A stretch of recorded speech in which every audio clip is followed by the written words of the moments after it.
lidt distancesus på, men der er da også et stykke vej derover. Og når du kører med lav effekt og så en HB9'er, så er det jo sådan set ganske udmærket gået. Er det så 8 watt, at du sender til repeateren?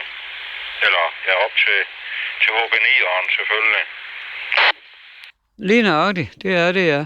Og lige i øjeblikket, der sidder jeg lige og tager en lille video her, så jeg kan se. Har lidt at kigge på. Og så kommer du med på videoen.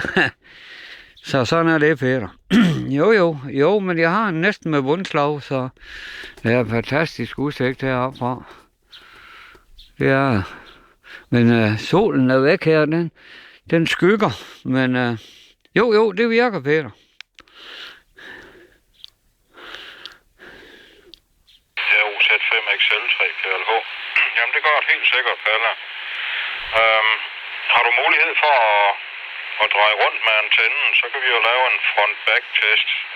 I hvert fald til repeateren der. Det kunne være sjovt.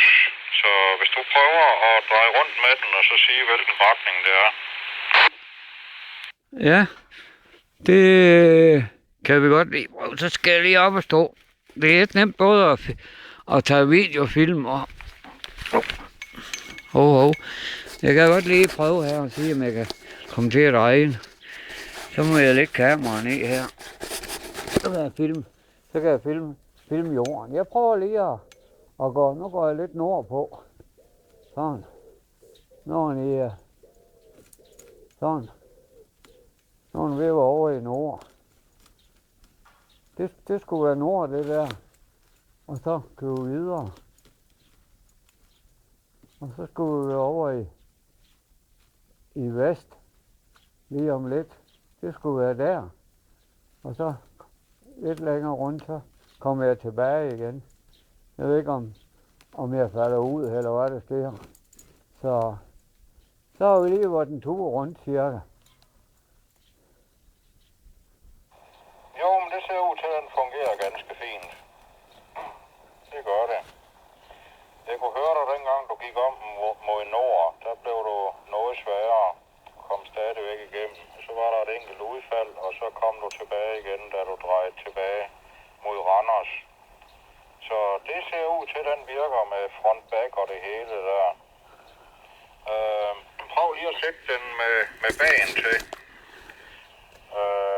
Sådan så, at du har totalt, bagen til repeateren. Det kunne være sjovt lige at høre, hvor kraftig du så er. Ja, okay, det er han så nu, Peter.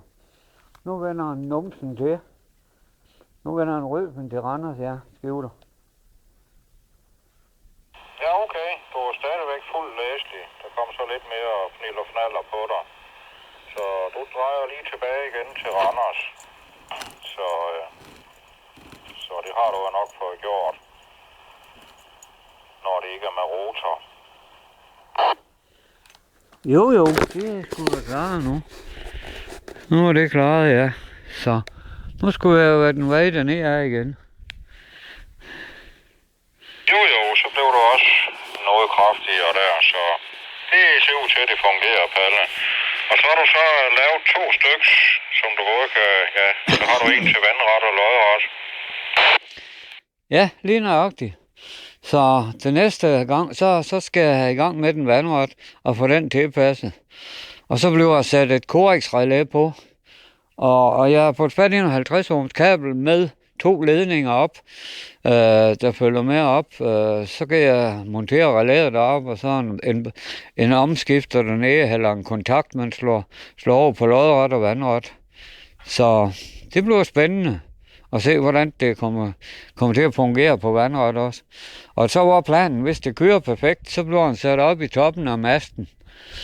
Hvor jeg har en vandret UHF, der sidder deroppe, men der er ingen kabel på. Så bliver den skiftet ud med det her, hvis det kommer til at køre ordentligt. Ja, okay, Palle. Jamen, det er jo genialt, ja, fordi de fylder jo ingenting, og der er ikke noget vindmodstand i dem og så videre, og der er jo alligevel også lidt forstærkning på, så Jo, men det kan du simpelthen fint. Det var da sidste år, der prøvede jeg det der. Det var en sommeraften, der var selvfølgelig godt nok løftede forhold. Og så var der 70 cm test. Og så prøvede jeg så med HB9'eren der i vandret, og det kunne fint lade sig gøre. Og få nogle fornuftige rekorder rundt omkring. Så den kan du simpelthen fint bruge til det formål også. Det er jo ligesom en lille bime, rent genmæssigt der. Ja, nemlig. Fordi at spacingen, det ligger jo på 432, og det er jo der i det område, SSB'en, det ligger også. Det er jo vel omkring 432-200. Så den skulle jo være tilpasset, hvis den blev tilpasset på samme måde som den lodret her. Hvis jeg tilpasser den vandret, så skulle det jo være det samme jo. Der er jo kun de der 6 zoner i forskel.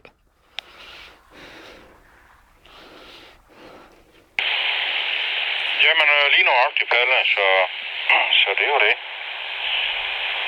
Jo. Hvad så, hvordan har du så... Jeg for øvrigt, der er jo 70 cm test i morgen aften, så du kan jo prøve at lege med noget vandret HB9 i morgen aften der. Hvilken dimensioner har du så lavet,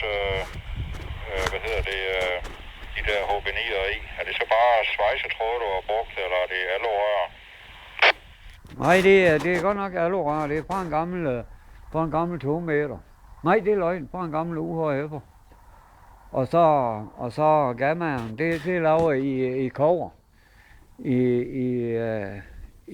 I kover fra en spole.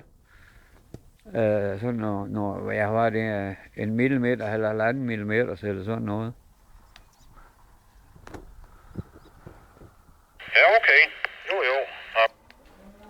70 cm, den er så lavet ud af 4 mm allo svejsetråde. Og så har jeg så brugt elektrikerledning 1,5 kvadrat til gammaen der. Så, og den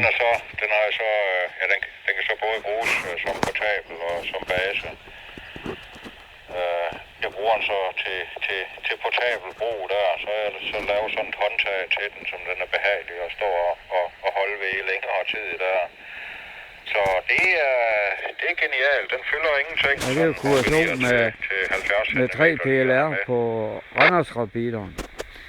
Ja, men altså det der kover, jeg har brugt, det er også i den stil der, Peter. Det er godt nok, så... Jo, men det var da fint. Jeg kunne godt tænke mig, at det blev bedre ved at gå herom. Så skal jeg skyde igennem alle de træer og alt det. Men du kan nok se, hvis den kommer op og sidder de der 13 meters højde. Ja. Nu er jeg så, var jeg over jorden, 3 meter over jorden på den her knold her. Så hvis den kommer 10 meter længere op, så bliver frit skud jo, mere frit skud jo. Så det er godt nok, Peter. Jeg tror, jeg vil stoppe igen her. Fordi det er rigtigt, det kan vi nok ikke nå hinanden. Det tror jeg ikke. Det kan ikke lade sig gøre, det tror jeg ikke. Det kan det ikke, Palle. Jeg har prøvet at lytte efter, fordi du har jo, det er næsten samme retning. Og du skal så lidt længere, hvad bliver det, en smule længere østpå for at ramme min KTH. Så det er jo det. Det er jo det. Skifter. Jo. Jamen det virker i hvert fald, at